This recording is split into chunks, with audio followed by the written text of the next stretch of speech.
अस्सलाम वालेकुम। मैं हूँ इरशाद शेख। आज हम देखते हैं कि पाकिस्तान में जो इलेक्शन की गहमा गहमी है और इलेक्टिबल की जोड़ तोड़ अपने अरूज पर है, ऐसे में तहरीक इंसाफ अंदरूनी खलफशार का कैसे शिकार हुई और उसकी क़यादत के लिए बुशरा बीबी और अलीमा खां में कैसे सरजंग जारी है। मुल्क भर में इंतखाबी सियासत अपने अरूज पर है और सियासी जमातें इलेक्टिबल की जोड़ तोड़ के लिए एक से बढ़कर एक चाल चलने में मसरूफ़ हैं।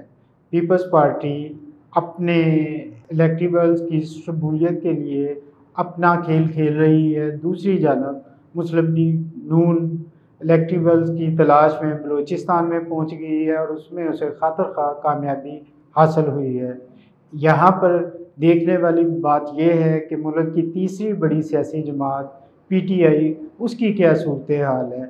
आए रोज़ पीटीआई की मुश्किलात में इजाफ़ा हो रहा है, यहाँ तक कि अब पीटीआई अंदरूनी खलफशार का भी शिकार हो गई है, जिसकी बुनियादी वजह यह है कि पीटीआई के चेयरमैन इमरान खान जेल में हैं और उनके जल्द जेल से बाहर आने के इम्कानात भी दिखाई नहीं देते और उनकी बी क्लास की क़यादत जो है वो या तो जेलों में है, मुकदमात में मुलव्वस है, या फिर वो मंजर से गायब हो चुकी और पसे पर्दा जा चुकी है। तीसरे वो लोग हैं जिन्हें 9 मई के हवाले से मुख्तलिफ़ किस्म के मुकदमात का सामना है। अगर वो जेल में नहीं है तो मुकदमात उन पर कायम है। इसलिए पाकिस्तान तहरीक इंसाफ का इस वक्त जो सबसे बड़ा मसला है वो मसला उनकी क़यादत का है कि कौन सी क़यादत पार्टी को चलाएगी और उनकी इंतखाबी मुहिम कैसे चलेगी। ये वो सवाल है जिसने पाकिस्तान तहरीक इंसाफ को महल्लाती साजिशों का मरकज़ बना रखा है, या यूँ कह सकते हैं कि पाकिस्तान तहरीक इंसाफ अंदरूनी खलफशार का शिकार हो गई है और उसकी क़यादत के लिए, पार्टी को चलाने के लिए 2 ख़वातीन के अंदर एक सरजंग जारी है। वो 2 ख़वातीन कौन है? एक बुशरा बीबी और दूसरी इमरान खान की बहन अलीमा खान है, जिनके बारे में कहा जा रहा है कि चेयरमैन की अदम मौजूदगी में पाकिस्तान तहरीक इंसाफ को वही चलाएंगी। और देखने में भी यही आ रहा है कि इस वक्त बुशरा बीबी तन्हाई का शिकार हैं।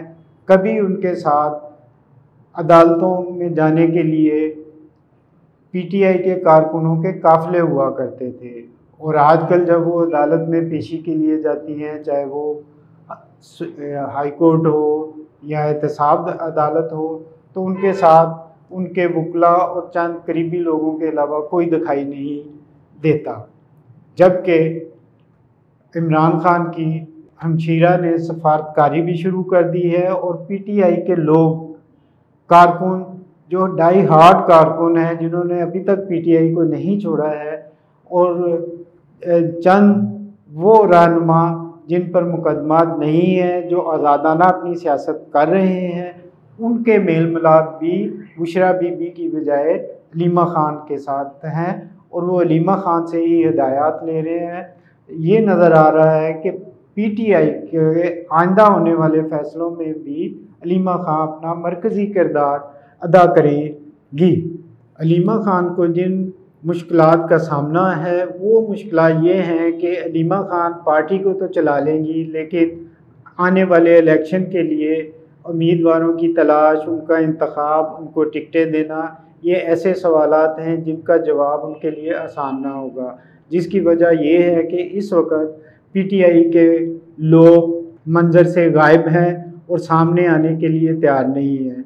जो भी ये सोचता है कि उसे पीटीआई की तरफ से इलेक्शन लड़ना चाहिए, वो उम्मीदवार की हैसियत से जब भी सोचता है तो उसे आगे से नज़र आता है या तो उस पर पहले से कोई पर्चा दर्ज है, या वो ये समझता है कि जैसे ही मैं कागज़ जमा कराऊंगा तो मुझ पर एक तो एतराज़ात की भरमार हो जाएगी और दूसरी जानब मुझ पर कोई ना कोई पर्चा दर्ज हो जाएगा जिसकी सज़ा मुझे भुगतना पड़ेगी। यही वजह है कि पीटीआई के कारकुन तो बहुत हैं, वोटर भी बहुत है, लेकिन उसके उम्मीदवार दिखाई नहीं दे रहे कि कौन से उम्मीदवार इलेक्शन के लिए सामने आएंगे। जिस सियासी रहनुमा ने पीटीआई को ना छोड़ने का अहद किया या सरेआम आकर ऐसी बात की कि जैसे इमरान खान ही उनके लीडर हैं और कभी उनका साथ नहीं छोड़ेंगे, तो हमने देखा कि चंद दिन बाद उसी रहनुमा को प्रेस कॉन्फ्रेंस करनी पड़ी और पाकिस्तान तहरीक इंसाफ से ला ताल्लुकी का ऐलान करना पड़ा और इमरान खान पर कोई ना कोई इल्ज़ाम भी लगाना पड़ा है। इस सूरत हाल में अलीमा खान के लिए इंतहाई मुश्किल है कि वो ये फैसले कर सकें कि पीटीआई के किन लोगों को टिकटें दी जाएं।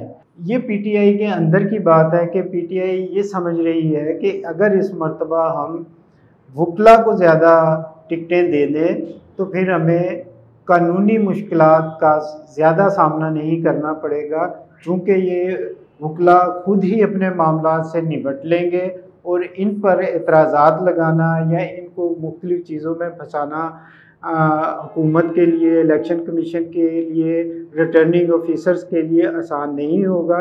लिहाजा पीटीआई का एक सोच ये मौजूद है कि वकला को ज़्यादा तरजीह दी जाए, लेकिन ये भी मुमकिन नहीं है कि ज़्यादा से ज़्यादा वकला को टिकटें दे दी जाएँ, उसके असरात भी कोई अच्छे नहीं आएंगे।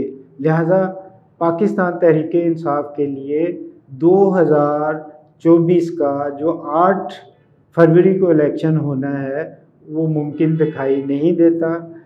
बाज़ हलकों की जानिब से ये भी कहा जा रहा है कि पाकिस्तान तहरीक इंसाफ इलेक्शन में आने की अपनी भरपूर कोशिश करेगी, लेकिन अगर उसे उम्मीदवार ना मिल सके या उसके मसाइल में मज़ीद कोई इजाफ़ा हुआ तो पीटीआई इलेक्शन का बाइकाट भी कर सकती है।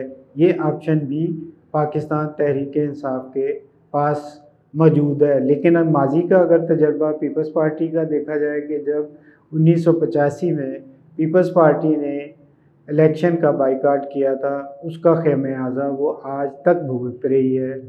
इसी तरह पीटीआई के लिए भी बाइकाट करना कोई अच्छा फ़ैसला नहीं होगा। इजाज़त दीजिए, खुदा हाफिज़।